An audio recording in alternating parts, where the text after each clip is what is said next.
Hello everyone, this is Rashmi. Welcome to the channel. So here is one more solution video for the 18 June paper that was conducted, and here we are solving the computer science paper 2.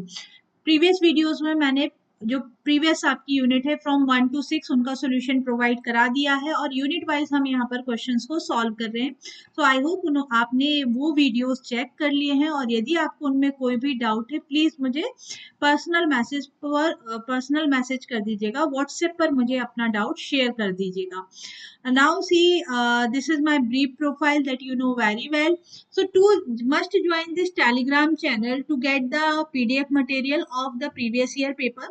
One more thing that I would like to tell you about your preparation, must solve the other previous year paper as well. Like सिर्फ आपको जून 2024 का previous year paper solve करके नहीं जाना है, आपको दिसंबर भी solve करना है. दिसंबर के बाद 2023, 2022 कोशिश करिए कि प्रीवियस 5 ईयर के क्वेश्चंस पेपर आप यहाँ पर सॉल्व कर लो तो अप टू 2019 इजीली मेरे यूट्यूब पर सारे वीडियोस आपको मिल जाएंगे. एंड आप चाहे तो यूनिट वाइज सॉल्व कर सकते हैं, आप चाहे तो ईयर वाइज सॉल्व कर सकते हैं. सारे solution YouTube per year wise and subject wise available है, तो आप इनको जरूर प्रिपेयर करके जाइए. क्योंकि देखिए, एक तो पैटर्न भी पता चलता है, दूसरा the concept you will get to know. Sometime हम कुछ कॉन्सेप्ट ऐसा होता है जिनको हम प्रिपेयर नहीं कर पाते, that can be prepared with the help of PYQs, है ना. तो वो आपके पीवाईक्यूज के हेल्प से सॉल्व हो जाते हैं.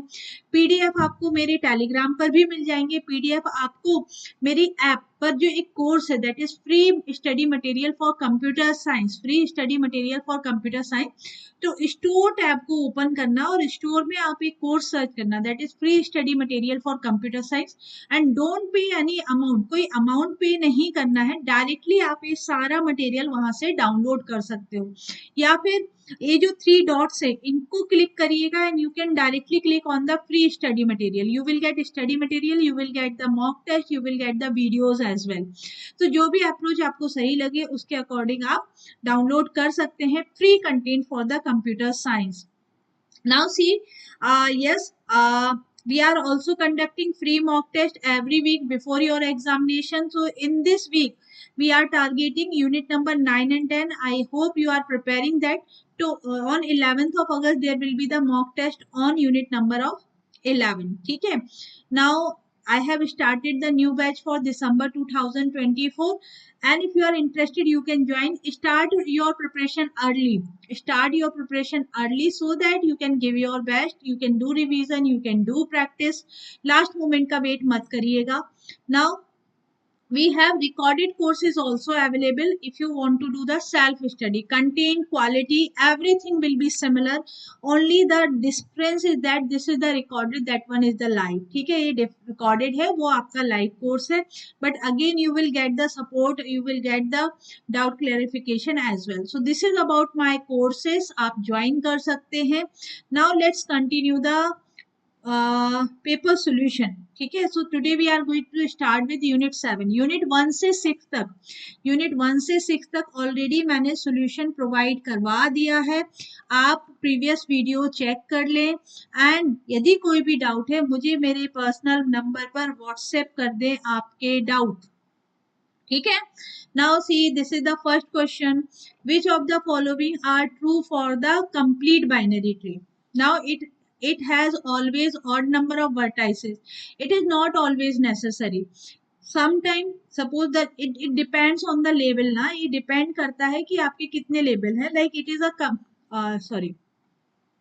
this one is what, it is a complete binary tree, है ना.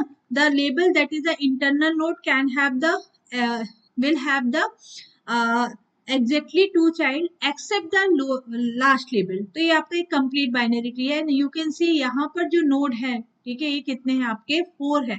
so it is not always necessary, but यदि I internal node है, like you can see in any complete binary tree, if it has I internal node then number of leaf node will be given by I plus 1. if L is the leaf node then I is the internal node and it is given by L minus 1. तो ये दोनों ही फॉर्मूले, दोनों ही statement correct है.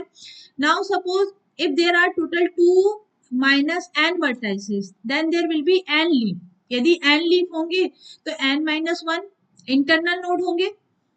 N leaf nodes होंगे तो n minus one internal nodes होंगे, दोनों को टोटल कर दो n plus n minus one, it will give you 2n minus one. तो yes, BCD is the correct answer.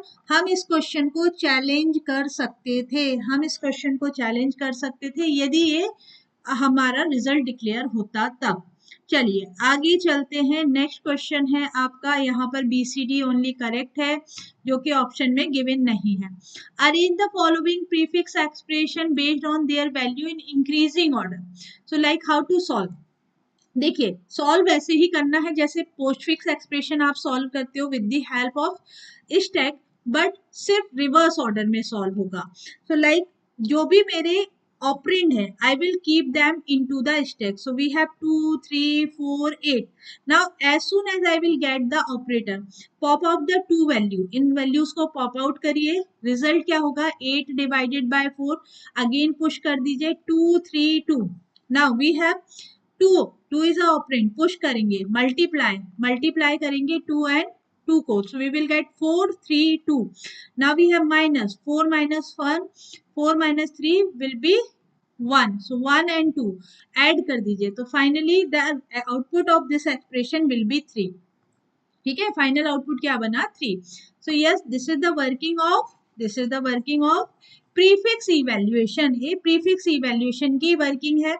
Now see next question, here we have minus multiply 3 into 3 multiply 4, 2, 5। ध्यान से देखिए 4, 2, 5, 5 को पुश किया, 2 को push किया, 4 को push किया, जैसे ही मल्टीप्लिकेशन आया टॉप 2 एलिमेंट को मल्टीप्लाई किया एंड वी विल गेट 8।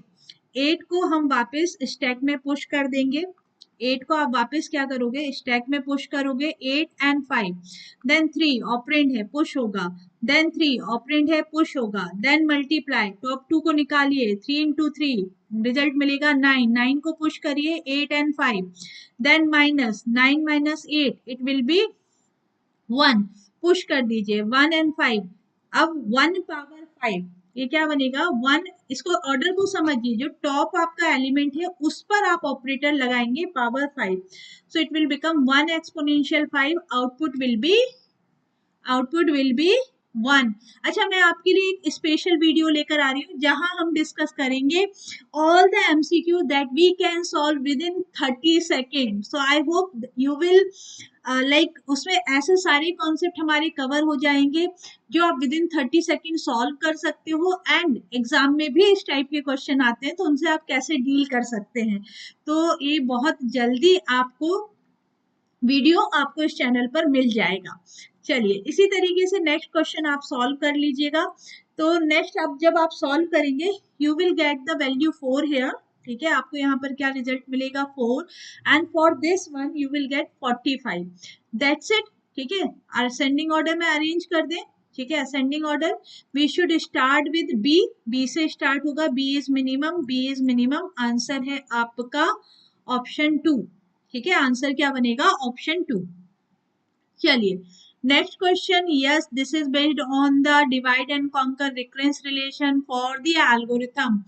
इस टाइप का एक क्वेश्चन मैंने आपको गेट PYQs में भी सॉल्व करवाया हुआ है और हमेशा सजेस्ट किया है कि यदि आपको रिकरेंस रिलेशन डिराइव करने का तो हमारे पास इतना टाइम नहीं होता है, तो आपको इनको याद रखना है। आपको वो सारी algorithm that can be solve with divide and conquer उनका रिकरेंस रिलेशन याद रखिए ताकि आप इस टाइप के क्वेश्चन सॉल्व कर पाए। But still let's discuss like binary search. मुझे पता है मैं हाफ में स्प्लिट करती हूँ, हाफ में स्प्लिट करते हैं, है ना। Find the maximum and minimum sequence, merge में भी आपका हाफ स्प्लिटिंग होता है बट n टाइम्स होता है। So like what we have first, जैसे बाइनरी सर्च की बात कर रहे हैं तो सर्चिंग देखिए कैसे होगा। सबसे पहले you will arrange the data into the ascending order. Ascending order में अरेंज करने के बाद आप क्या करते हो, आप एक कंपैरिजन लगाते हो। कंपैरिजन क्या होता है कि if the key value that we are looking for is less than the mid value, I will search in the first half. If it is greater than, then I will search in the second half. तो इसमें आपको search करने की जरूरत नहीं है। Now again second half को फिर आप क्या करोगे, स्प्लिट करोगे, मिड पोजीशन पर कंपैरिजन करोगे एंड अगेन आप सॉल्व करोगे। तो every time you are dividing the list into n by 2 parts ना, हर बार आप स्प्लिटिंग कर रहे हो n/2 n/2/2 क्योंकि ये ऑलरेडी हाफ था, n/2 by like I can write 2 by n/2 power 2 n/2 power 3 and so on. And देखिए अब क्या होता है कि every time I will search in the half to determine which half of the list. ये +2 हम क्यों कर रहे हैं? Because we determine कि किस लिस्ट में हमको सर्च करना है. एक जो कंडीशन आप अप्लाई कर रहे हो to determine which half of the list is to choose and determine whether the any term of the list will remain. ठीक है, इसके लिए हम यहाँ करते हैं +2. So this is what binary search. ये आपकी बाइनरी सर्च का रिकरेंस रिलेशन है. Second, finding the maximum and minimum in a sequence. Finding the minimum and maximum in a sequence, again splitting पर हम काम करेंगे. Suppose we have the value n1 is only 1, जो list का size है वो सिर्फ 1 है. सो जो एलिमेंट, एक सिंगल एलिमेंट यहाँ प्रेजेंट है, वही मैक्सिमम होगा, वही क्या होगा, मिनिमम होगा. लेकिन if n is greater than 1 I can split it, है ना. हम इसको स्प्लिट कर सकते हैं into 2 sequence, either where both have the same number of element or one have more element than the other one, है ना. आपने क्या, 2 लिस्ट बना लिया. अब इन 2 स्प्लिटेड लिस्ट में अगेन आप क्या करोगे, the problem is reduce to find the maximum and minimum each of these 2 smaller sequence. हम इनमें maximum and minimum find out करेंगे, हम इनमें maximum and minimum find out करेंगे. तो यदि लिस्ट का size again n is greater than 1 है, again split and so on. तो इस तरीके से आपका चलेगा. और so basically what we are doing, we are splitting into n/2 parts and then n/2 and every time we will decide कि किस लिस्ट में आपको कंपैरिजन करना है. The solution of original problem result from comparison of separate maxima and minimum of 2 smaller sequence. जो splitting किया था इसका मैक्सिमम मिनिमा आपने निकाला, मैक्सिमम मिनिमा निकाला, फिर उनका कंपैरिजन होगा. सो रिकरेंस रिलेशन हम कैसे रिप्रेजेंट करते हैं, देखिए, problem size and can be reduced into problem size and can be reduced into 2 problems of n/2 and n/2, and 2 comparisons are required to find the original solution from the sub solution. So here the value is n/2 twice of n/2 plus 2. ये आपका formula बनेगा. ठीक है, ये आपका क्या बनेगा, recurrence relation. वैसे इतने डेप्थ में नहीं जाना है. सिमिलरली मर्ज शॉर्ट आप एन टाइम क्या करते हो भाई, आप पहले स्प्लिटिंग करते हो, उनको शॉर्ट करते हो, फिर उनको मर्ज करते हो. तो मर्जिंग के लिए हमें यहाँ पर एन कंपैरिजन लगते हैं. तो इस तरीके से आपका आंसर यहाँ पर होगा binary search f of n/2. Directly याद रखो, बेटर है.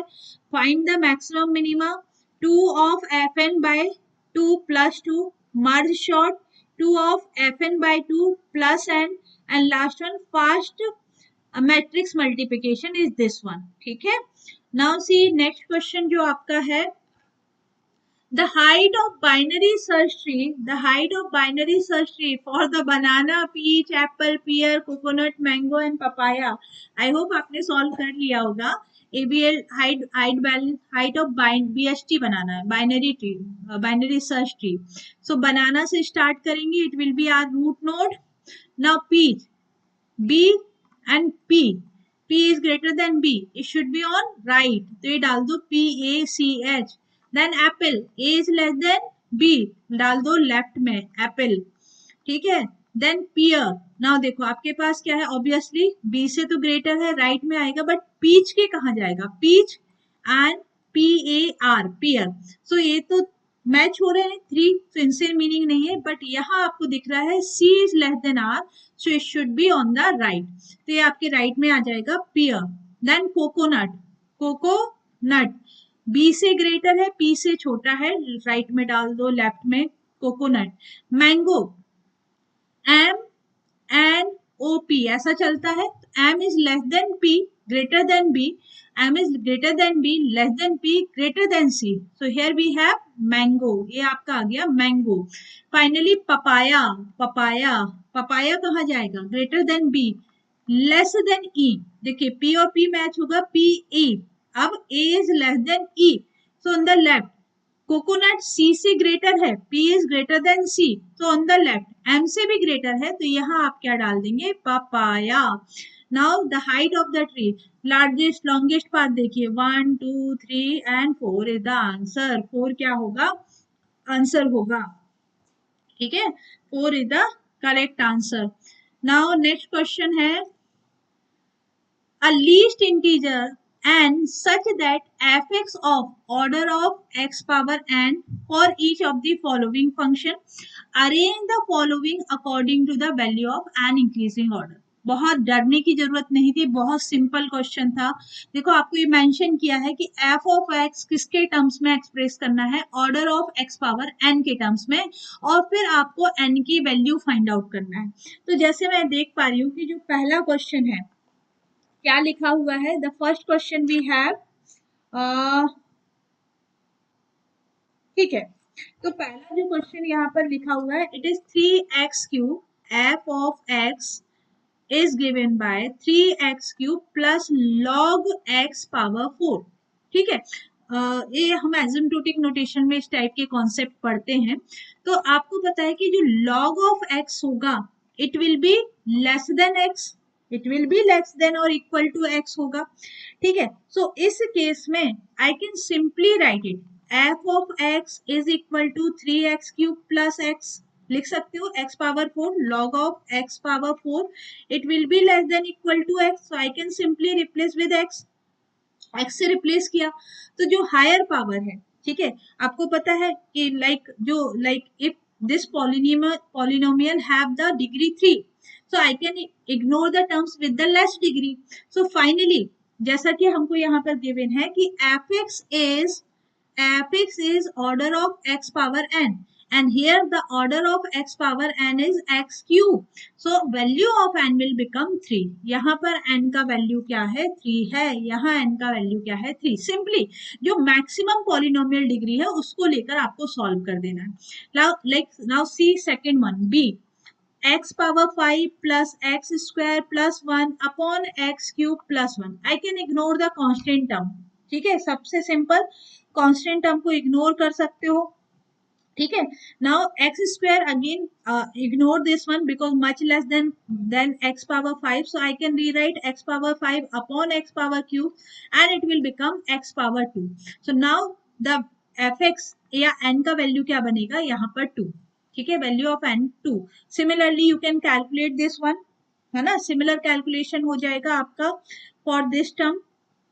इट इज एक काम करते हैं, यहाँ सॉल्व कर देते हैं। So x cube plus x square plus 1 upon x square plus 1, so what we will do, we will write x square, देखिए चाहे तो आप ब्रेक डाउन कर दें, x cube plus upon x square plus 1 plus x square plus 1 upon x square plus 1, ऐसा लिख सकते हैं। नाउ दिस टर्म 1 होगा, इग्नोर कर सकते हैं। We have x cube upon x, या ये क्या बनेगा, एक्स पावर 1, तो यहाँ पर जो n का वैल्यू होगा वो क्या होगा, 1, the value of n will be 1, ठीक है। Now last one again, x square plus 5 log x, अगेन x क्या होगा, less than equal to x, I can replace it with only x, I can replace it with only x, ये divide है x square upon 1 से, तो x square plus 5x या x square plus 1, constant term ignore कर दो, ये बनेगा आपका x square upon x square या x पावर 0, x पावर 0 मतलब यहाँ पर n का वैल्यू क्या हो जाएगा, 0। Ascending order D C B and A, answer क्या हो जाएगा आपका option 2, DCBA, DCBA। Yes, this question मेरा सजेशन है कि आउट ऑफ सिलेबस है, ठीक है। अब ये आउट ऑफ सिलेबस क्यों है, क्योंकि यहाँ पर ये जो क्वेश्चन पूछा गया है recurrence relation, it belongs to discrete maths, ठीक है, ये डिस्क्रीट मैथ्स का रिकरेंस रिलेशन है। और जब आप सिलेबस का एनालिसिस करते हैं तो सिलेबस में, ठीक है, यूनिट 1 में कहीं पर भी रिकरेंस रिलेशन मेंशन नहीं है ना। यूनिट 1 का सिलेबस आप देख लीजिए कि यहाँ पर कहीं पर भी आपको ये नहीं लिखा हुआ है। आप रिलेशन पढ़ते हो, आप इक्विवेलेंस रिलेशन पढ़ते हो, आप पार्शियल ऑर्डरिंग पढ़ते हो, बट कहीं पर भी हम रिकरेंस रिलेशन का डिस्कशन नहीं है। हाँ, लेकिन जब आप डेटा स्ट्रक्चर पर आते हैं तो डेटा स्ट्रक्चर में definitely we have the recurrence relation, लेकिन डेटा स्ट्रक्चर का रिकरेंस रिलेशन जो अभी आपने सॉल्व किया, बाइनरी का रिकरेंस रिलेशन निकालना, या फिर आप देख रहे थे मर्ज शॉर्ट के लिए रिकरेंस रिलेशन लिखना, तो वो एक चीज हो सकती है, मगर यहाँ पर जो इन्होंने न्यूमेरिकल दे दिया है वो डिस्क्रीट मैथमेटिक्स का है। डिस्क्रीट मैथमेटिक्स के सिलेबस में, ठीक है, रेफरेंस रिलेशन नहीं है। तो ये लड़ाई हम तब करते जब हमारा पेपर का सॉल्यूशन दिया जाता। अभी हम कंटिन्यू कर रहे हैं। तो इन्होंने क्या दिया, देखिए मैं आपको समझाती हूँ कि इसको सॉल्व कैसे करना है, इसको सॉल्व कैसे करना है। तो सच काइंड ऑफ क्वेश्चन है ना, जैसे अब आपको दिया हुआ है यहाँ पर an is equal to 8an minus 16an minus 2. So recurrence relation which can be rewrite into its own terms, like I can write a plus n, an will be given by an minus 1 term plus an minus 2 term, ठीक है, जैसे Fibonacci series है। आपको पता है कि next term हम क्या करते हैं, प्रीवियस दो टर्म से के सम से कैलकुलेट करते हैं। तो that is what recurrence relation, ये क्या बन जाएगा, रिकरेंस रिलेशन फॉर दैट। तो इसी तरीके का एक रिकरेंस रिलेशन आपको एक गिवन है, बहुत ज्यादा डिटेल नहीं बता रही हूँ, बट फॉर नाउ सपोज यहाँ आपको an is equal to 1 given है, सिंपली पुट दिस वैल्यू, ठीक है, तो an क्या हो जाएगा, 1 हो जाएगा। This is the left hand side, and right hand side में क्या बनेगा, 8 माइनस 1, है ना, an इज 1 एंड माइनस 16। अभी आप देखिए n minus one this will be 1 he consider कर रहे हैं। So 1 is not equal to 8 minus 16 या 1 is not equal to minus 8.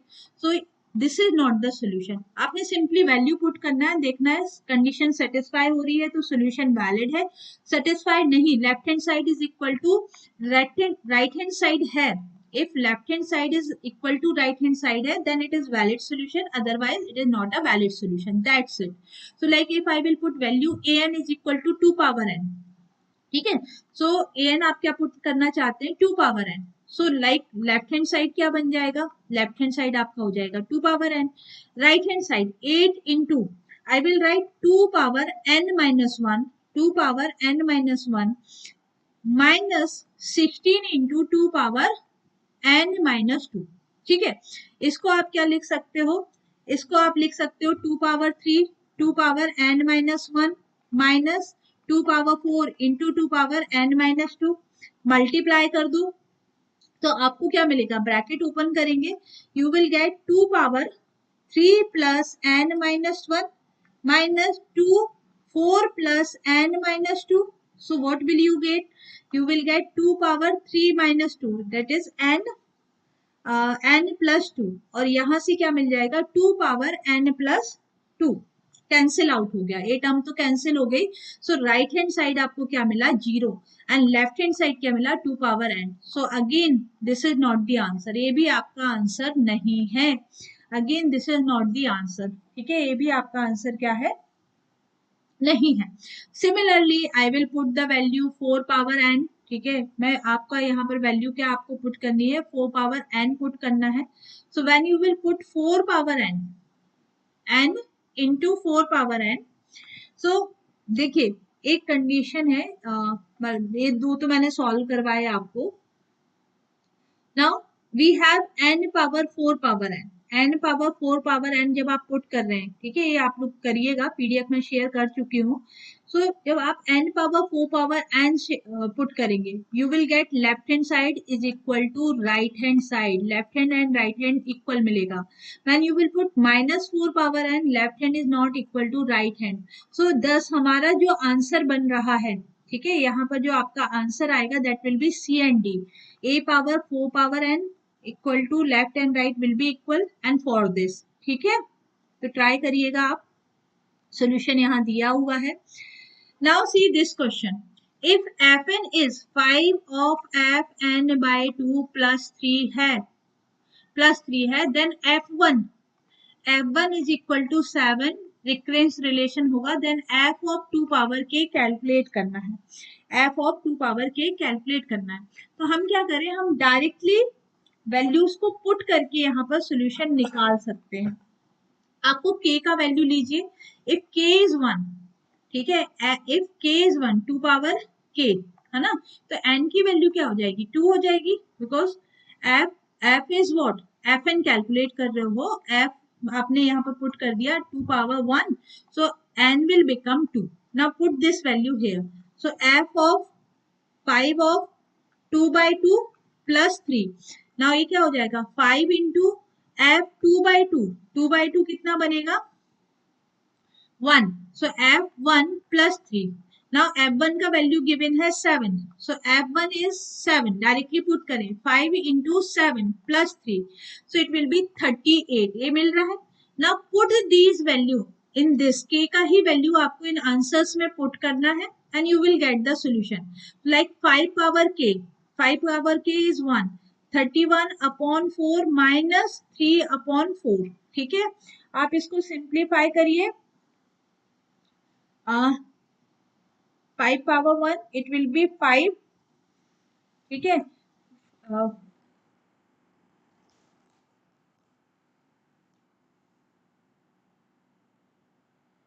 power 1 it will be 5. Now simplify this term, ठीक है, तो जब आप सिंप्लीफाई करेंगे क्या होगा, 5 को मल्टीप्लाई करना होगा, सो वी विल गेट 2 5 151, ठीक है, sorry 5 and 155 divided by 4 and 3 by 4. इसको सिंप्लीफाई कर लीजिएगा, so you will get 152 divided by 4, या ये आपको कितना मिल जाएगा, yes it will be 38, it will be 38. So yes, this is your answer, ये आपका आंसर होगा, ठीक है, ये आपका आंसर बनेगा. So in this way, like if you will put k equal to 1, so यहाँ पर मिलेगा 5 into 29, या यहाँ होगा 2 power 1, that is 2 into 31 and minus करना होगा. So only option 1 is the answer, जिसमें आपका k का वैल्यू यदि आप 1 पुट कर रहे हो तो recurrence relation as well as option दोनों सेटिस्फाई हो रहे हैं. एक बार फिर से रिपीट कर देती हूँ. सबसे पहले मैंने क्या किया, मैंने इसको सॉल्यूशन के लिए रिवर्स अप्रोच यूज किया है, जहां हम k का वैल्यू 1 लेकर चल रहे हैं. तो k का वैल्यू आपने 1 पुट किया तो you will get the value of n. इस वैल्यू को आपने पुट कर दिया इस इक्वेशन में, तो जब आपने f of n is equal to 2 लिया, तो कैलकुलेशन क्या बन रहा है, 5 ऑफ f 2 अपॉन 2 प्लस 3, और it will B 5 into f1 plus 3. f1 की वैल्यू गिवन है, that is 5 into 7 plus 3, so it is 38. यहाँ कैलकुलेशन क्या आ रहा है, 38 when k is 1. Now put this k is 1 in the answer. So like I have put here, तो ये चीज क्या बन गया, 5 power 1 into 31 upon 4 minus 3 upon 4. 5 को मल्टीप्लाई किया 155 upon 4 minus 3 upon 4, सॉल्व किया तो 152 upon 4 and that is 38. So this is my answer, ये मेरा आंसर होगा. So this is your unit 7. Now unit 8 and unit 9 का जो solution है वो मेरी लाइव क्लास का रिकॉर्डेड सेशन है, that I am going to merge here. आप उसको चेक करें और यदि डाउट आता है, ठीक है, तो मुझे बताइएगा. आप मेरे नंबर पर मुझसे अपने डाउट पूछ सकते हैं. अब आपने बहुत अच्छी प्लानिंग कर लेनी है, लास्ट वीक है, बहुत अच्छे से लाइक आप अपने वैकेशन मैनेज करिए. बहुत अच्छा ड्यूरेशन आपको मिल रहा है 15th के बाद, तो उसको प्लान कर लीजिए और उसके अकॉर्डिंग प्रिपेयर करिए. And please also give the mock test, ठीक है, फुल लेंथ मॉक टेस्ट बिल्कुल मिस नहीं करना है. Before examination full length mock test देना है, बार बार रिवीजन करना है and previous year paper solve करना है, कोई नया सब्जेक्ट नहीं पढ़ना है. That's it. So give your feedback and I am going to merge the second video here. Thank you. ठीक है, चलिए, ऑडिबल, ओके, थैंक यू. तो देखिए यहाँ पर जो पहला क्वेश्चन है unit 8, that is TOC and compiler. ये आपका यूनिट कौन सा है, टीओसी एंड कंपाइलर वाला. एंड इस बार जो क्वेश्चन थे कंपाइलर से थे, बट बेसिक कंपाइलर से थे. मतलब यदि किसी ने मेरे साथ कंपाइलर पढ़ा है, they can solve this question. इतने डिफिकल्ट क्वेश्चन नहीं पूछे गए थे. अच्छा कॉम्बिनेशन था टीओसी एंड कंपाइलर का. ठीक है, सो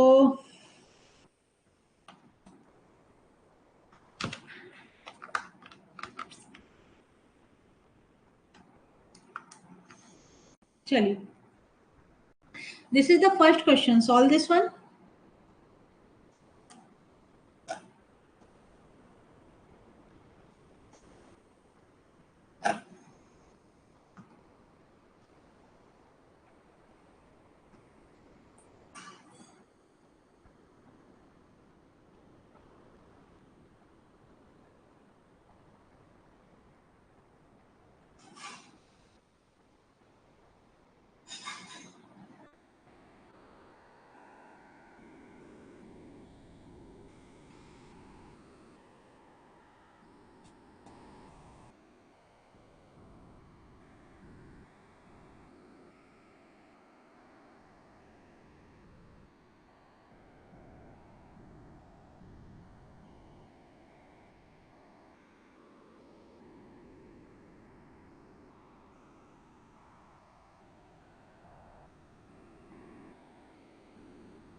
आंसर होगा,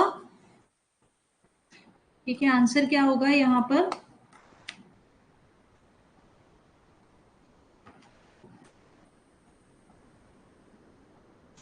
it is two. Yes, very good. क्योंकि आपको पता है सबसे पहले आपके पास रेगुलर एक्सप्रेशन होगा इफ, नहीं नहीं, you should have the problem statement जिसकी बेसिस पर हम रेगुलर स्टेटमेंट डिजाइन करते हैं. After that we have NFA design होता है, एनएफए को हम कन्वर्ट करते हैं into DFA and we have finally minimal DFA, है ना. तो वी नो दैट कि मिनिमम डीएफए एक ही है, तो ये आपका आंसर होगा. इसी स्टेप्स में हम थोड़ा अपोजिट पढ़ते हैं, लाइक पहले मैं स्टेटमेंट एंड रेगुलर एक्सप्रेशन पढ़ाती हूँ, डीएफए पढ़ाती हूँ, देन एनएफए, एप्सिलॉन एनएफए, है ना, ऐसे चलता है. मिनिमाइजेशन ऑफ डीएफए आप पढ़ते हो, बट अल्टीमेटली हमको जब डीएफए अचीव करना है, so we will have problem statement, regular expression, then we will have NFA design होगा जिसको हम रिड्यूस करेंगे डीएफए में, एंड डीएफए को हम रिड्यूस करेंगे मिनिमम डीएफए में. वैसे भी एक ही ऑप्शन था, है ना, जल्दी से सॉल्व हो गया. Solve this one. देखिए सेम टाइप का क्वेश्चन यदि आपको याद हो तो मैंने आपको पीडीए डिजाइन में इसी टाइप का क्वेश्चन करवाया था. ठीक है, वो भी आपका प्रीवियस ईयर क्वेश्चन ही है. ठीक है, वो भी आपका प्रीवियस ईयर क्वेश्चन ही है, सेम टाइप का क्वेश्चन था.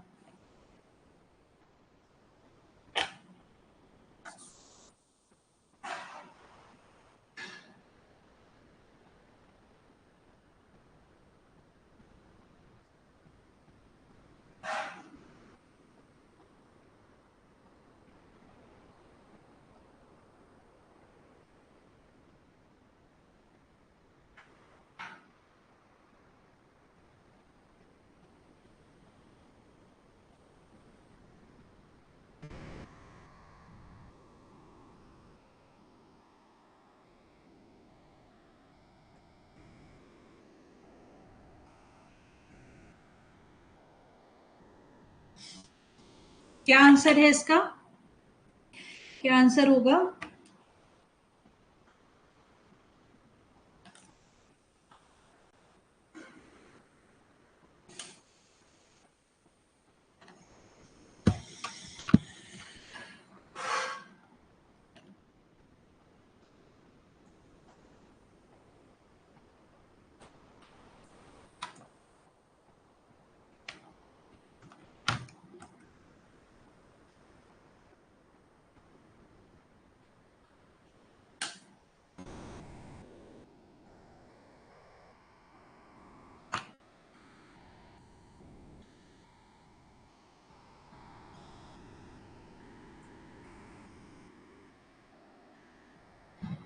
देखिए कैसे सॉल्व करेंगे, ठीक है, कैसे सॉल्व करना है, ठीक है. अगेन चलिए आप सॉल्व करिएगा, मैं बताती हूँ.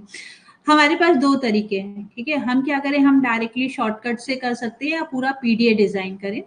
तो हम एक काम करते हैं, पहले हम इसको डिजाइन डायरेक्टली सॉल्व करने की कोशिश करते हैं. तो इन्होंने क्या बोला कि यदि आप Q0 स्टेट पर हो और Q0 स्टेट पर यदि आप ए रीड कर रहे हो, ठीक है। And top of the stack पर क्या है, Z0, मतलब आपका स्टैक अभी एम्प्टी है।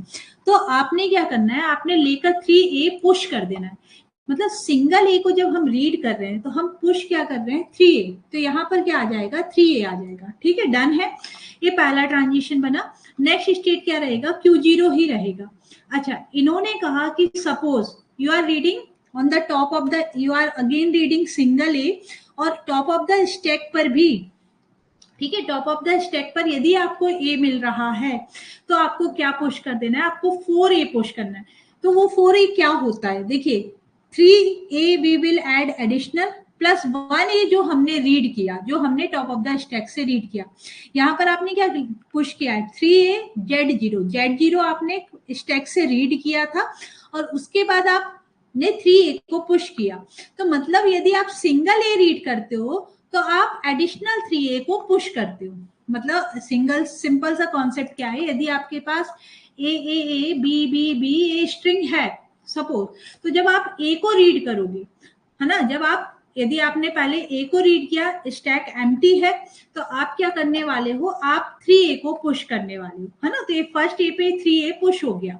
अब आपने फिर क्या किया, अगेन आपने ए को रीड किया, ठीक है। अच्छा, अभी मैं बी नहीं बात कर रही हूँ, अभी हमने अगेन ए को रीड किया।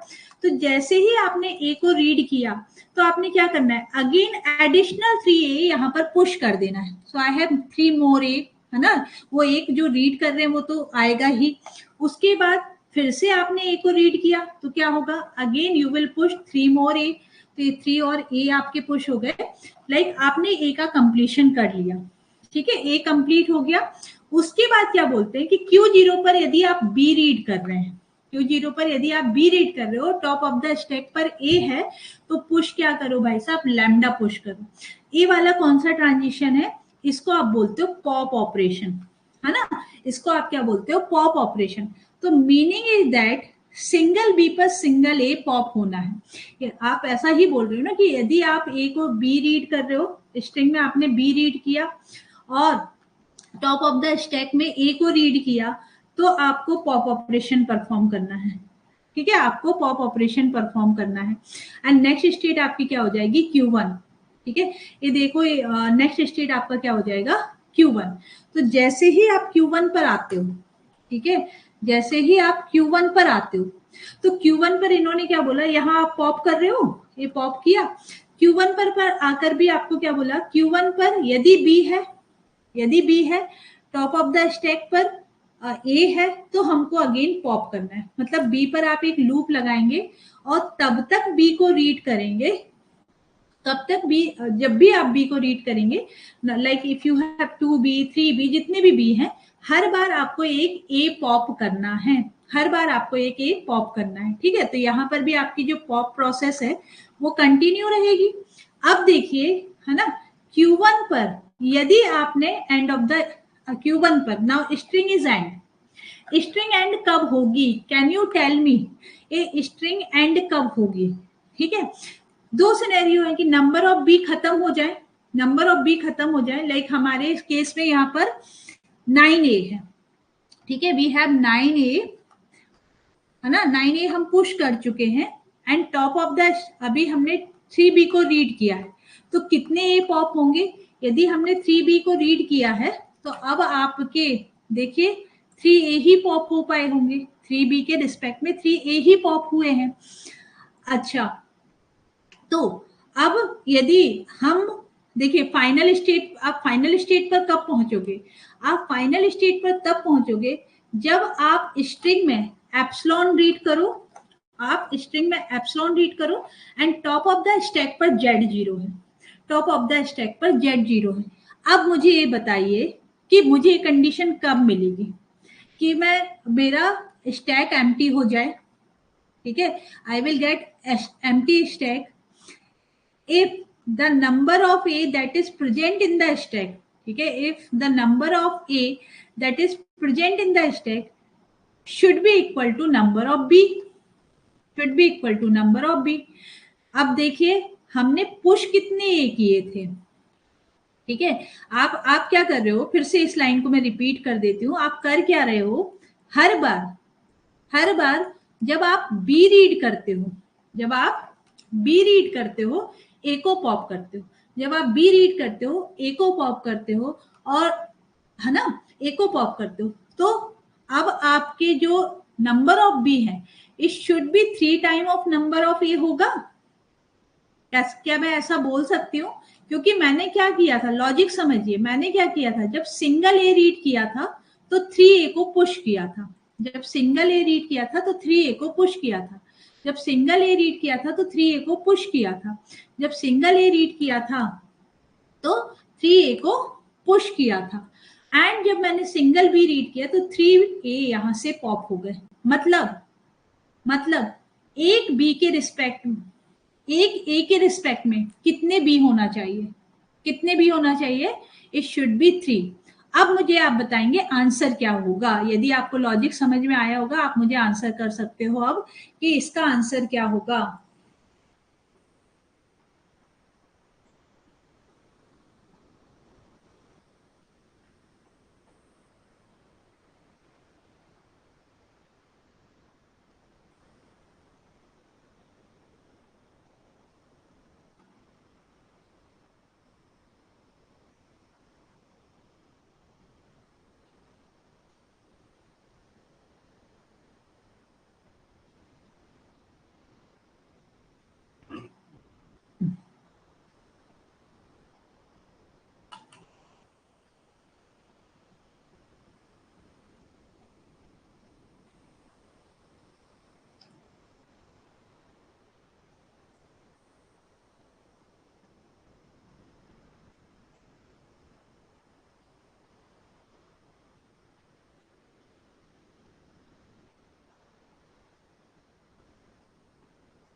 हाँ जी, क्या आंसर होगा? 3। वेरी गुड, ठीक है।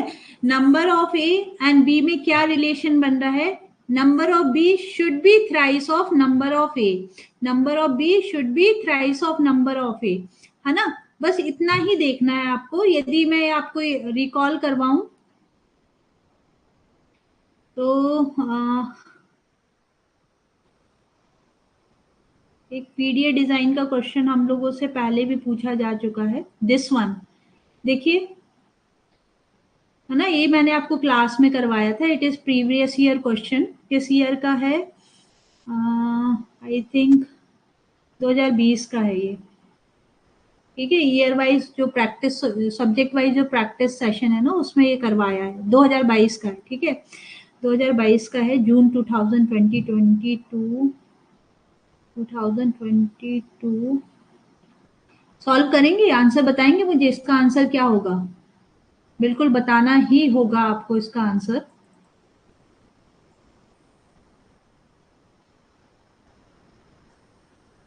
Solve this one.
It will be option two, yes, very good, ठीक है। सिंपल वही लॉजिक है। यदि आप ध्यान से देखें तो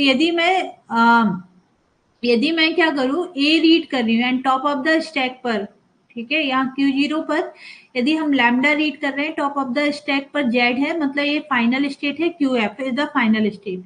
नाउ क्यू जीरो देखो यहाँ पर मेंशन्ड है, क्यू जीरो आपकी इनिशियल स्टेट है, ठीक है। क्यू जीरो पर यदि आपने ए रीड किया और टॉप ऑफ द स्टैक पर जेड है तो आपको डबल वन इंसर्ट करना है।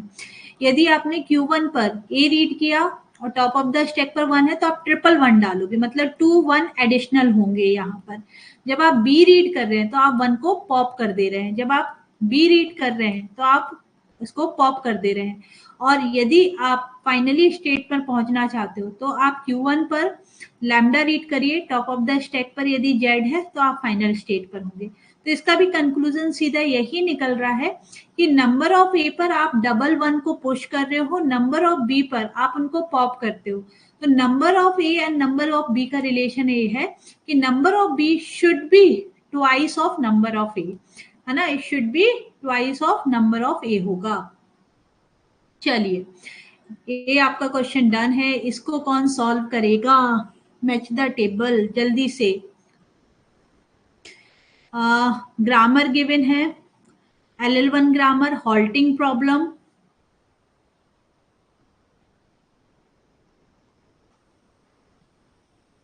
एक आंसर एक ऑप्शन से हो जाएगा ये।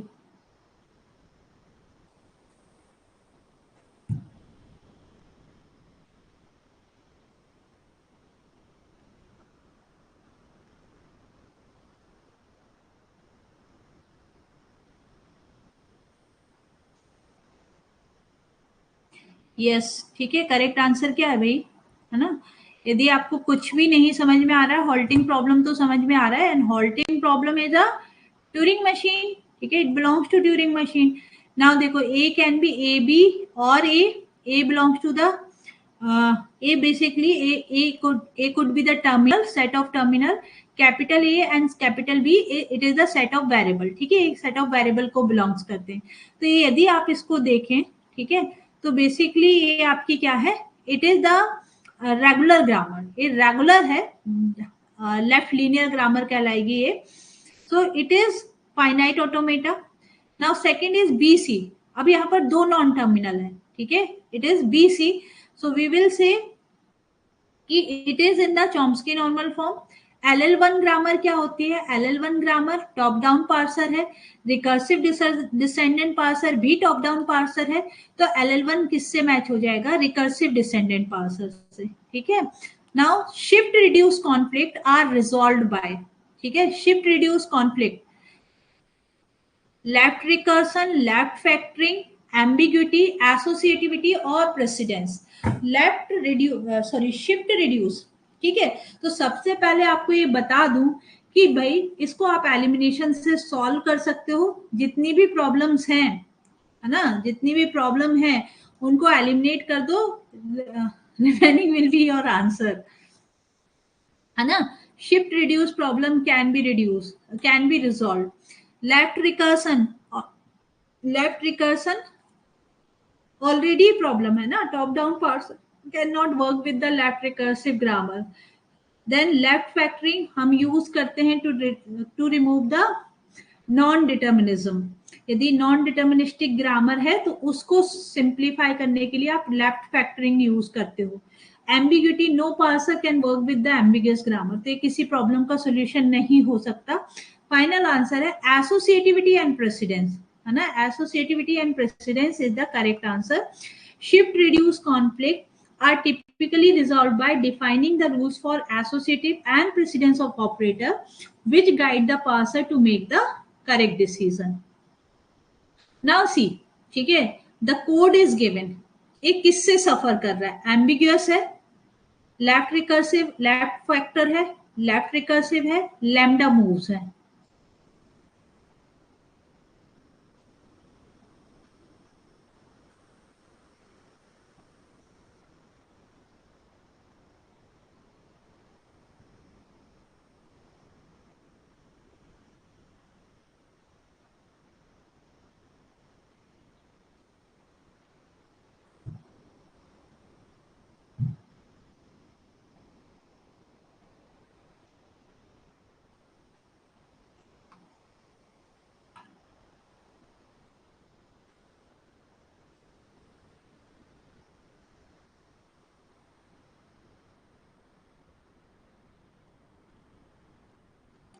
तो देखिए यहाँ पर यदि मैं आपको डिस्कस करें, ठीक है, तो बेसिकली ये जो प्रॉब्लम है ना, if expression then statement, if expression then statement, ये प्रॉब्लम क्रिएट करती है नॉन डिटर्मिनिज्म। ठीक है, बेसिकली ये जो प्रॉब्लम है ये नॉन डिटर्मिनिज्म का प्रॉब्लम है।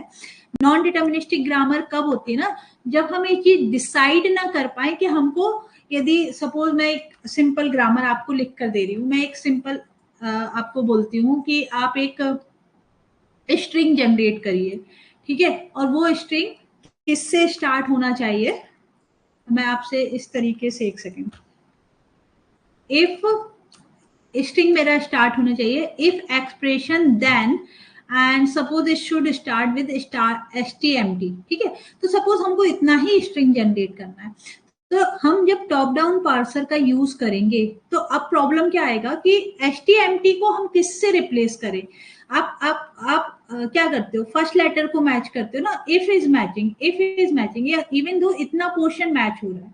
सो ये जो प्रॉब्लम है, ठीक है, जैसे मैं आपको एक रियल एग्जांपल दूं कि मुझे एक ग्रामर दिया है, ठीक है, एंड लाइक दिस, एंड और it could be like this. ठीक है, इस तरीके से कुछ हमारे पास ग्रामर है, और ए का जो सब्स्टिट्यूशन है वो ए बी है, एंड बी का जो सब्स्टिट्यूशन है वो सपोज बी है।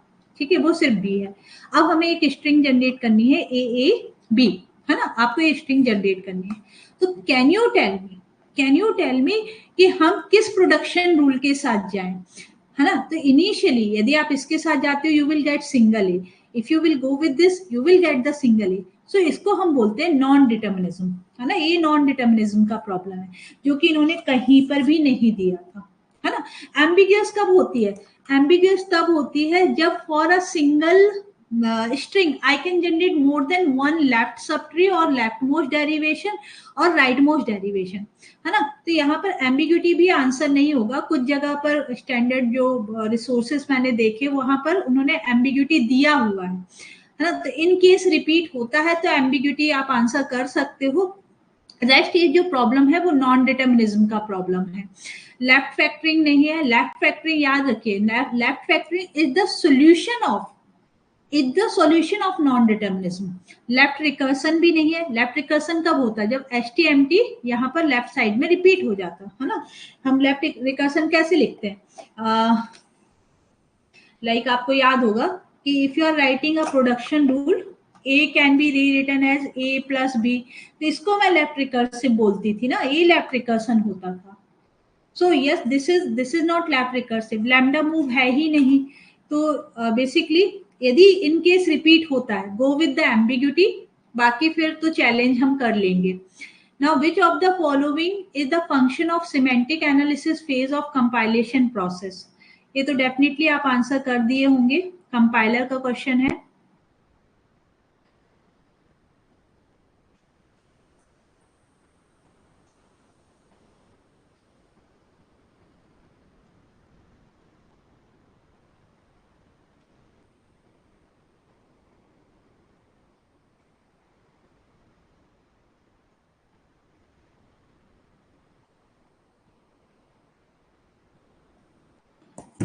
Semantic analysis phase of compilation.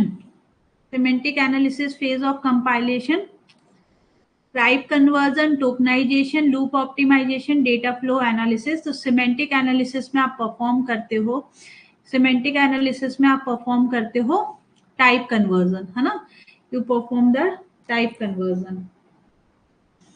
Okay, next question है, an ambiguous grammar is one, अभी थोड़ी देर पहले बताया, more than one left most derivation or more than one right most derivation. ठीक है, लेफ्ट मोस्ट या right most, more than one हो। Now see this question again, match the table का क्वेश्चन था। Back tracking, infinite language with machine number, canonical LR and PCP problem. I think ये आपने solve किया होगा। So automata, undecidable problem, predictive parser and large number of states, है ना। तो हमारे पास सबसे पहले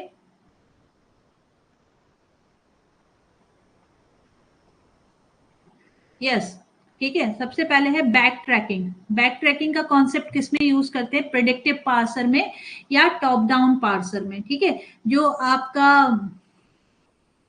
टॉप डाउन पार्सर होता है, ठीक है, it is based on the concept of back tracking. मतलब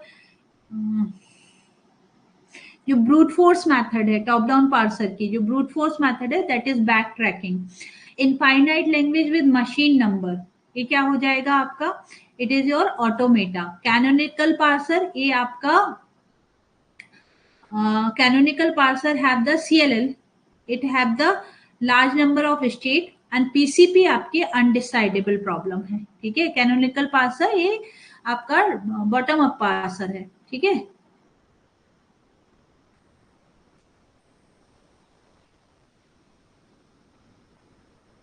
हाँ, next we have this question, the regular language and context free language is not correct। ठीक है, ये तो हो गया होगा closure property, closure property of,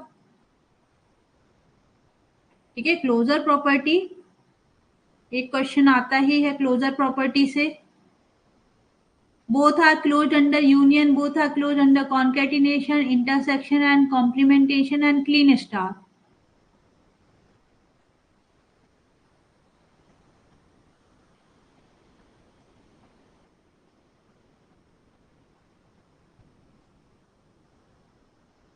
not correct बताना है बस, नॉट करेक्ट है ना, not correct.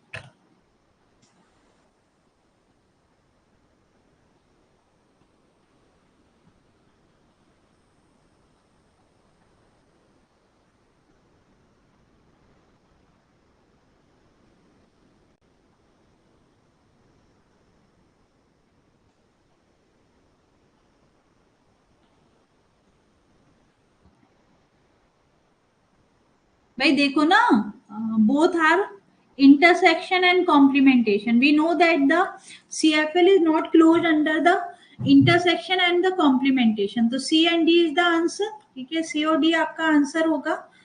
now see next question, uh, for a given two machine, which of the following is the correct answer, which of the following are correct answer, both machine are DFA, दोनों ही DFA हैं, deterministic finite automata हैं, है ना, both are non equivalent machine, both are equivalent machine, cannot be determined।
हाँ जी, क्या answer होगा?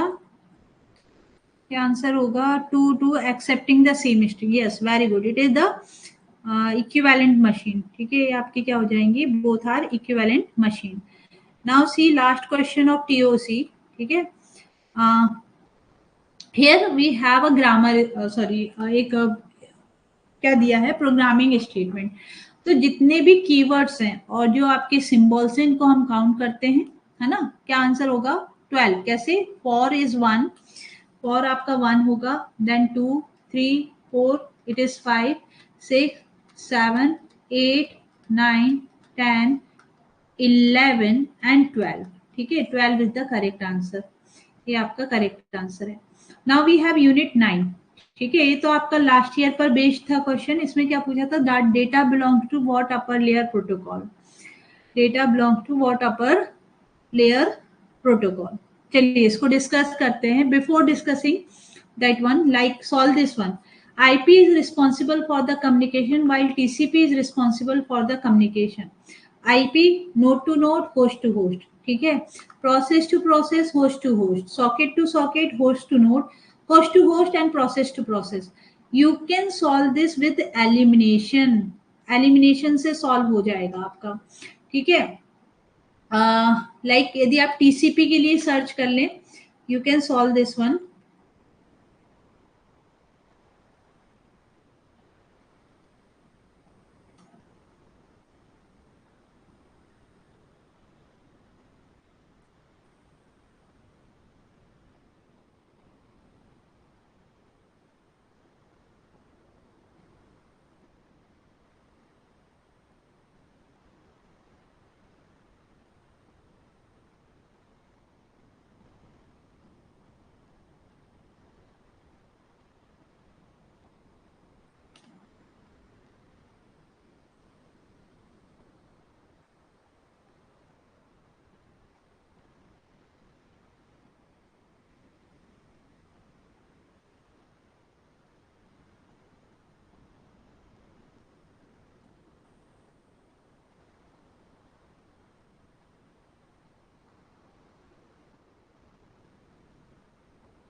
क्या answer होगा? Option 4, very good. ठीक है, कैसे? देखिए, TCP is responsible for process to process delivery and IP network layer protocol है, तो it is responsible for net host to host delivery. ठीक है, and like IP protocol, it is responsible for host to host communication. This means IP handles the addressing and routing of the packet from one host to the another host, and TCP transport layer protocol है। Transport layer में चाहे UDP की बात करें चाहे TCP की बात करें, it is known as, it will be process to process communication. ये आपका process to process communication provide कराएगा। हाँ, ये जो क्वेश्चन थे ये थोड़े इन लोगों ने ट्विस्ट किए हुए हैं। So like service provided by point two point protocol. ठीक है, the correct answer of this option, point two point protocol क्या सर्विसेज प्रोवाइड कराता है? ठीक है, अब पॉइंट टू पॉइंट प्रोटोकॉल आप कहाँ यूज करते हो, है ना? At which layer you are using PPP protocol. And यदि आपको लेयर पता चल गई तो यू कैन आंसर।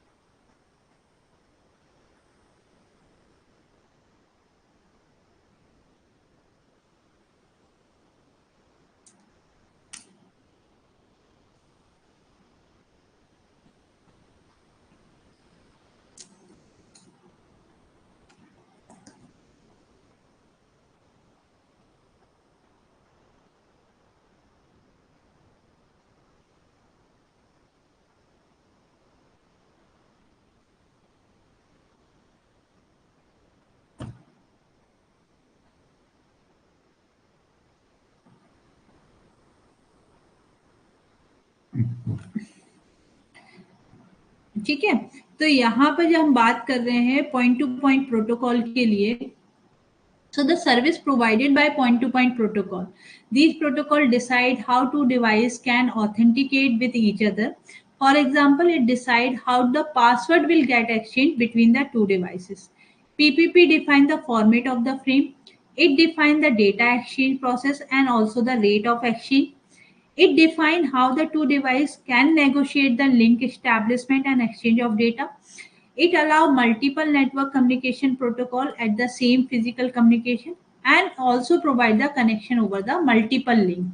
So इस तरीके से आपका आंसर बन रहा है ऑप्शन ए। देखिए मैंने बोला था लिंक कौन सा लेयर है, डेटा लिंक लेयर है। अब सॉल्व करिए। फ्रेम फॉर्मेट, फ्रेम आपका डेटा लिंक लेयर का रिस्पॉन्सिबिलिटी है। एस्टैब्लिशमेंट ऑफ लिंक, ये आपका, यदि आप बात करें तो हाँ ये आपकी जो बिलो लेयर होती है that is data link layer या फिर आपका फिजिकल लेयर, क्योंकि जो टीसीपी आईपी जो आपका प्रोटोकॉल सूट होता है उसमें इन दोनों को कंबाइन कर दिया गया है। अब चलो हम एलिमिनेशन से ट्राई करते हैं। Flow control is the responsibility of transport layer. Sequence numbering हम किस लेयर पर करते हैं, ट्रांसपोर्ट लेयर। नाउ जिस भी ऑप्शन में सी या डी है ना, जिस भी ऑप्शन में सी या डी है उसको भी एलिमिनेट करिए तो भी आपको आंसर मिल जाएगा। तो जरूरी नहीं है कि यदि आपको आंसर नहीं पता, कुछ तो ऐसा सर्च करिए जो आप एलिमिनेट कर सकते हो, जो आप एलिमिनेट कर सकते हो, है ना। Now see this. अब अगेन मैंने नहीं पढ़ाया, सपोज नहीं पढ़ाया, but still you can see कि what will be the order of following field in the frame relay in frame format. बाकी हमने डिस्कस किया हुआ है कि फ्रेम रिले में फ्रेम फॉर्मेट क्या होता है, हमने एचडीएलसी का फ्रेम फॉर्मेट देखा था, ठीक है। तो फ्रेम फॉर्मेट में सबसे पहले क्या होना चाहिए, ठीक है, फ्रेम फॉर्मेट में सबसे पहले क्या होगा। तो इसके लिए आपने बिट स्टफिंग या बाइट स्टफिंग का कॉन्सेप्ट पढ़ा है ना। बिट स्टफिंग या बाइट स्टफिंग हम क्यों करते हैं, सो दैट कि बिगिनिंग ऑफ द फ्रेम पर हम एक फ्लैग असाइन कर सके, है ना। Beginning of the frame and end of the frame it should have flag, है ना, फ्लैग होगा। अब फ्लैग है यदि ऑप्शन 2 एंड 3 तो हम कैंसिल कर सकते हैं। फ्लैग के बाद सी होगा या बी होगा, ठीक है। वी शुड हैव एड्रेस और वी शुड हैव एफसीएस। तो address information should be there, ठीक है, address information should be there, that is the destination address. FCS क्या होता है, एक चेकसम होता है ना। ये जो आपका डिटेल हम सेंड करते हैं, like you can see we have flag, flag के बाद आपका एड्रेस होगा, इंफॉर्मेशन होगा, एफसीएस एंड फ्लैग। तो यहाँ पर फ्लैग तो आपको क्लियर है। एफसीएस क्या होता है, फ्रेम चेकसम सीक्वेंस। और जो भी चेकसम सीक्वेंस है या फिर आपका जो डेटा होता है ना, generally that is related to the error correction और डिटेक्शन, इसको एंड में प्रोवाइड करते हैं, ठीक है। तो FCS should come after the destination address. So ये आपका डेस्टिनेशन एड्रेस यहाँ पर रहेगा। Then you have data and flag, ठीक है, data and flag. Finally we have information, है ना। अब इंफॉर्मेशन लास्ट में तो नहीं होगा, इंफॉर्मेशन आपने एलिमिनेट किया, लाइक दिस वन, ये दो तो एलिमिनेट हो गए थे आपके, डी एंड सी। तो your answer will B ACDB। बाकी अब तो ये डायग्राम आपके सामने है। सी दिस क्वेश्चन, मैंने अभी आप लोगों को, आपको नहीं, जो नया बैच लिया उसमें ये क्वेश्चन पूरा सॉल्व करवाया। तो ये वही है, ऐसा नहीं है कि आपको नहीं कराया है, बट हाँ आपको अभी मैं फिर से करवाती हूँ तो आपको क्लियर हो जाएगा। तो इन्होंने क्या बोला कि वी हैव टोटल, ठीक है, total delay for the frame size, मतलब डेटा लिंक लेयर का क्वेश्चन है, of 10 million bits that is being set up on a link with the 20 routers, each having the queuing time of 2 microsecond and a processing time of 1 microsecond, ठीक है। Processing time and queuing time यहाँ दिया हुआ है। The length of the link is 500 kilometre. The speed of the light is given here, the link has the bandwidth is given. तो हमें total delay find out करना है। अच्छा, तो जब आप लोगों ने देखा होगा कि जो हम टोटल पैकेट सेंड करते हैं या फ्रेम सेंड करते हैं from the user to receiver, आप एक फाइल ओपन करके देखना, फ्लो कंट्रोल वाला, ठीक है। फ्लो कंट्रोल में हमने एक टॉपिक पढ़ा हुआ है। तो जब आप सेंडर से रिसीवर में फाइल सेंड करते हैं, फ्रेम सेंड करते हैं, नॉट फाइल, ठीक है। Practice session of flow control data link layer में चेक कर सकते हो आप। एरर फ्लो कंट्रोल, ठीक है, एक सेकंड दीजिए। तो देखिए हमको पता है ना कि जो टोटल डिले है, जो टोटल डिले है वो क्या होता है, that is the sum of propagation time plus transmission time plus queuing time plus the processing time. अच्छा, मैंने आपको ये सिखाया था कि जनरली क्यूइंग टाइम और प्रोसेसिंग टाइम क्या होता है, जीरो होता है, वी कैन इग्नोर इट, है ना। Processing time and queuing time क्या होता है, नेग्लिजिबल होता है, हम इसको इग्नोर कर देते थे। मगर अब इस न्यूमेरिकल में इन्होंने all this should be included, क्योंकि इन्होंने सारा मेंशन किया हुआ है। So first, what we will calculate? We will calculate total delay, and total delay will be given by, है ना? Total delay will be given by transmission delay, propagation delay, queuing delay, and total what we have processing delay है। इन सबका सम क्या बनेगा, total delay बनेगा, total latency बनेगा।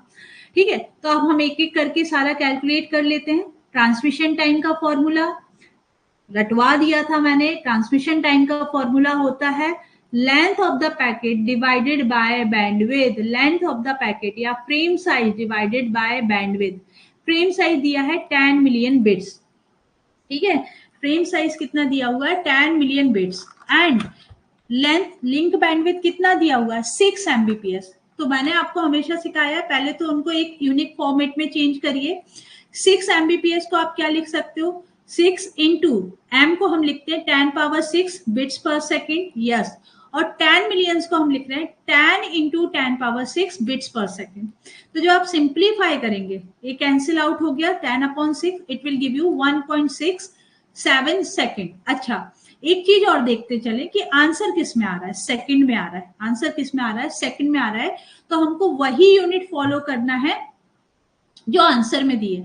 यदि ये माइक्रो सेकंड होता या मिली सेकंड होता तो इमीडिएटली हम इसमें, मिली सेकंड होता 1000 से मल्टीप्लाई कर देते, माइक्रो सेकंड होता 10 पावर 6 से मल्टीप्लाई कर देते। वाई, बिकॉज भाई हमको क्वेश्चन उसी, हमको आंसर उस यूनिट में चाहिए। नाउ प्रोपेगेशन डिले, है ना। नेक्स्ट क्या हुआ, प्रोपेगेशन डिले। फॉर्मूला क्या होता है, डिस्टेंस अपॉन स्पीड। डिस्टेंस कितना दिया हुआ है, 5000 किलोमीटर। स्पीड दिया है 2 इंटू 10 पावर, लाइट का स्पीड दिया है ना, उसी स्पीड को कंसीडर करेंगे, 10 power 2 into 10 power meter per second. अब अगेन वही प्रॉब्लम, अगेन वही प्रॉब्लम, ये मीटर पर सेकेंड में है और ये चीज किस में है, किलोमीटर में है। So I should convert it into the metre per second. ठीक है, तो हमने क्या किया, 10 पावर 3 से मल्टीप्लाई किया, it will be meters. Simplify करिए तो आपको ये हो जाएगा 5 into 10 power 3 into 10 power 3 2 into 10 power 8, है ना। तो ये आपको मिलेगा 5 डिवाइडेड बाय, या 5, देखिए ये 5000 अपॉन 200 सेकेंड्स, और इसको हम रखेंगे सेकेंड्स में ही, ठीक है, it should be in millisecond. Millisecond को आप वापस किस में कन्वर्ट करिए, वापस इसको आप सेकंड में कन्वर्ट करिए। मिली सेकंड में क्यों आ रहा है, अब जब इसको सिंप्लीफाई करोगे ना,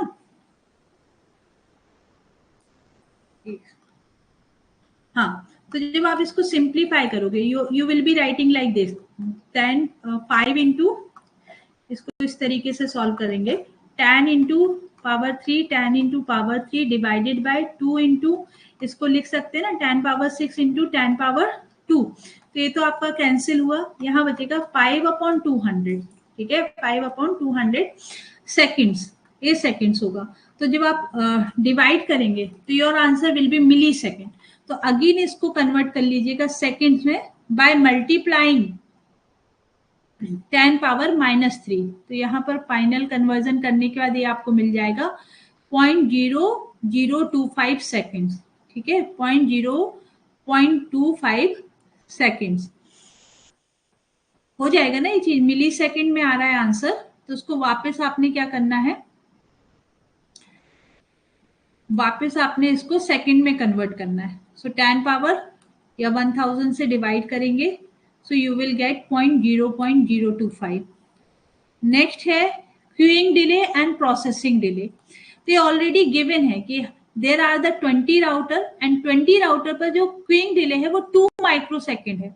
तो 2 को पहले 2 माइक्रोसेकंड को सेकंड्स में कन्वर्ट कर लिया, and the number of routers are 20, so it will take 40 into 10 power minus second या 40 माइक्रो सेकेंड, और वापस इसको कन्वर्ट कर लीजिएगा सेकेंड में, ठीक है। तो अगेन 1000 से डिवाइड कर देंगे, माइक्रो से सेकेंड्स में कन्वर्ट, 10 पावर 6 से डिवाइड करेंगे, माइक्रो सेकेंड है ना, सेकेंड बनाने के लिए 10 पावर 6 से डिवाइड करेंगे। सिमिलरली प्रोसेसिंग टाइम, तो इसको ये हो जाएगा 20 इंटू 10 पावर 6। तो फाइनली ये आपका आया क्यूइंग टाइम, प्रोसेसिंग टाइम, सम करने पर आपको मिलेगा आंसर 1.6950 तो बताइए इस क्वेश्चन को कर लेंगे। लेंथी, हाँ लेंथी है, वो तो मैं देखकर ही समझ गई थी, क्योंकि कैलकुलेशन में टाइम लगेगा, और इस टाइप के क्वेश्चन तभी अटेम्प्ट करेंगे हम जब हमारे पास टाइम होगा, अदरवाइज आंसर करो आगे बढ़ो। एक ट्रिक आप यूज कर सकते थे, ठीक है, ट्रिक जो यूज कर सकते हैं वो ये है कि यदि यहाँ पर हम क्या करें, हम मेजर टाइमिंग कैलकुलेट कर लें, that is what your transmission time and propagation time, ठीक है। सिर्फ transmission time and propagation time हम देखें तो ट्रांसमिशन टाइम 1.67 अप्रोक्सीमेटली आया है, एंड प्रोपेगेशन टाइम आपका अप्रोक्सीमेटली 0.0025 है। तो जब आप इनको सम करोगे तो 1.6 समथिंग आपका आंसर होगा, और यू कैन सी कि यहाँ पर कोई भी आंसर उस रेंज में नहीं है, तो अप्रोक्सीमेट आंसर आप दे सकते हो, ठीक है। अप्रोक्सीमेट हम इनको इग्नोर कर सकते हैं ना, हम इनको इग्नोर करें और सिर्फ अप्रोक्सीमेट पर खेलें, तो यदि आप सिर्फ ट्रांसमिशन टाइम भी निकालते तो इट इज 1.67 है ना, तो आपका आंसर सॉल्व हो जाता। चलिए, तो शॉर्टकट भी बता दिया मैंने। Now in window scheduling which of the following option are correct? So we have 16 non real time priorities. ये क्वेश्चन मैंने भी फर्स्ट टाइम पढ़ा है। Window scheduling uses the priority driven preemptive scheduling algorithm. In window operating system there are the 16 different priority level for non real time task, ठीक है, और इनकी जो रेंज होती है वो 0 से 15 के बीच में होती है, बेसिकली ऑपरेटिंग सिस्टम पर बेस्ड है। नाउ सी, एक क्वेश्चन आपका बेस्ड है डेटा लिंक लेयर पर, channelization protocol, bit oriented protocol, random access protocol and controlled access. Anybody solve होगा ये? ठीक है, ये सॉल्व होगा क्योंकि ये हम लोगों ने पढ़ा हुआ है।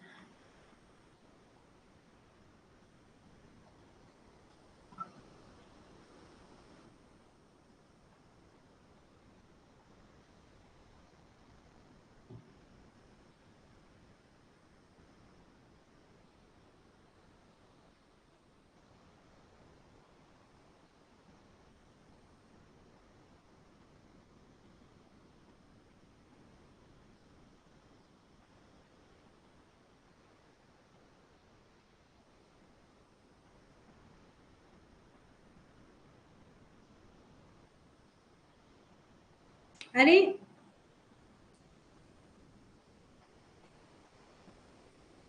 Three data link layer protocol, ठीक है। डेटा लिंक लेयर में आपको ये मीडियम एक्सेस प्रोटोकॉल है, ठीक है। यहाँ पर मैंने स्लाइड नहीं डाला हुआ है, खुला होगा, बट क्योंकि अभी हमारा ये टॉपिक चल रहा था, तो मैक्स सब लेयर में जो मीडियम एक्सेस प्रोटोकॉल है इनको हम 3 कैटेगरी, देखिए ये पढ़ाया है आपको, HDLC फ्रेम पढ़ाया ना, ये यही क्वेश्चन आपसे पूछा गया था। फ्लैग है, एड्रेस है, control information, payload and FCS। एक क्वेश्चन ये आया था, एंड ये PDF हम लोग के पास ऑलरेडी है। एंड देन हम लोगों से दूसरा क्वेश्चन ये पूछ लिया था कि मल्टीपल एक्सेस प्रोटोकॉल में कैटेगराइज करिए, तो रैंडम एक्सेस आपका Aloha, CSMA CD, CSMA CA होता है। कंट्रोल प्रोटोकॉल आपका यहाँ पर होता है reservation, polling, token passing, and channelisation में FDMA, TDMA, CDMA आता है।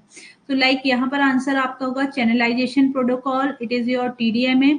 बिट ओरिएंटेड HDLC है। यदि आपको भरोसा नहीं तो अगेन हम देख लेते हैं कि जो आपका HDLC है, ठीक है, कौन सी लेयर का प्रोटोकॉल है, ये आपका प्रोटोकॉल है डेटा लिंक लेयर का, it is a HDLC protocol, sorry it is a bit oriented protocol, लिखा है ना ये बिट ओरिएंटेड प्रोटोकॉल है, ठीक है, ये आपका बिट ओरिएंटेड प्रोटोकॉल है। फिर उसके बाद रैंडम एक्सेस में अलोहा होगा, कंट्रोल में आपका रिजर्वेशन होगा, ठीक है। तो यहाँ मेरा आंसर बन रहा है AS2 बिट ओरिएंटेड, AS2 से ही सॉल्व हो जा रहा है, इट इज ऑप्शन 2। चलिए, हाँ ये क्वेश्चन नाइक्विस्ट थ्योरम पर बेस्ड था। It produce the original analog signal and one necessary condition is that, ठीक है, ये नाइक्विस्ट थ्योरम में जो नेसेसरी कंडीशन है ये है कि sampling rate must be at least 2 time of highest frequency contained in the signal. Nyquist में आप क्या करते हो, 2 इंटू बैंडविड्थ लिखते हो ना, 2 into bandwidth plus 1 plus SNR, है ना, 1 plus SNR, so it is twice of that. So Nyquist theorem states that the analog signal can be digitized without aliasing error if and only if sampling rate is greater than equal to twice of highest frequency. ठीक है, it should be twice, ये twice होगा। Now see which of the following are the type of interface in ATM? Yes, ये question हमने नहीं discuss करते क्योंकि ATM network ही हमने नहीं पढ़ा। तो ATM में बेसिकली दो टाइप के इंटरफेस होते हैं, first is user to network and network to network, ठीक है। It have two type of interface, user to network and network to network. इस क्वेश्चन को मुझे आंसर नहीं मिल पाया। Now see the sequence of field of IP datagram will be, IP datagram में sequence field देना अगेन, कहाँ से स्टार्ट होगा, फ्लैग, ऑप्शन, प्रोटोकॉल, आइडेंटिफिकेशन और द सर्विस टाइप।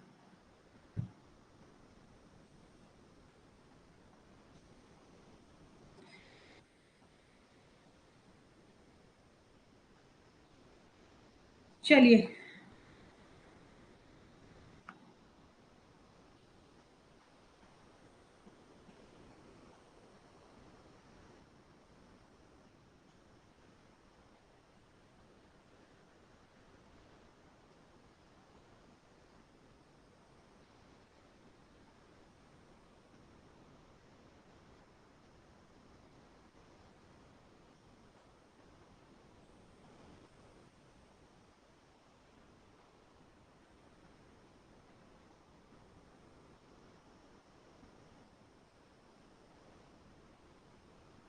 ये याद होगा आप लोगों को,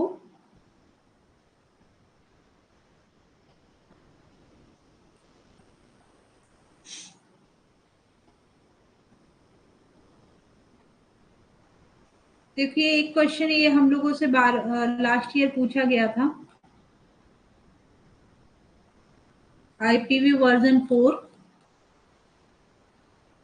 ये रहा वर्जन है, हेडर है, टाइप ऑफ सर्विस है ना, type of service, then length, then identification, then आपका क्या क्या फील्ड है यहाँ पर, we have type of service, option E, हाँ type of service, then identification, ED, answer 1 होगा, ठीक है।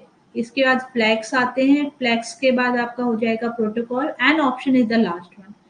तो ये हमारा ये रहा फॉर्मेट, ये इसको सीक्वेंस याद कर लीजिए क्योंकि इसी सीक्वेंस पर बेस्ड आपका जो पहला क्वेश्चन है वो भी सॉल्व होगा। कल कंटिन्यू करते हैं, उसको सॉल्व करवाएंगे हेडर वाला क्वेश्चन एंड आर्टिफिशियल इंटेलिजेंस, ये क्वेश्चन हम कल सॉल्व कर लेंगे, ठीक है।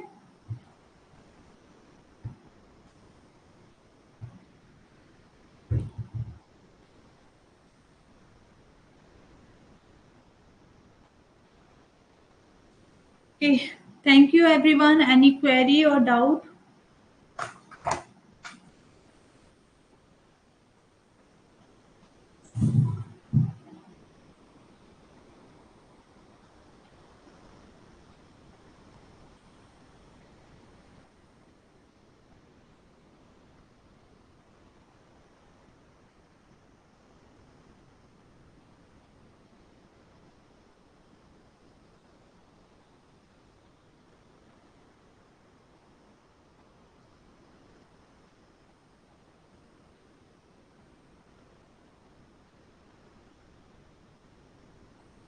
चलिए, thank you. Complete your computer network, then we will continue. We will have mock test this weekend, है ना? ठीक है, थैंक यू।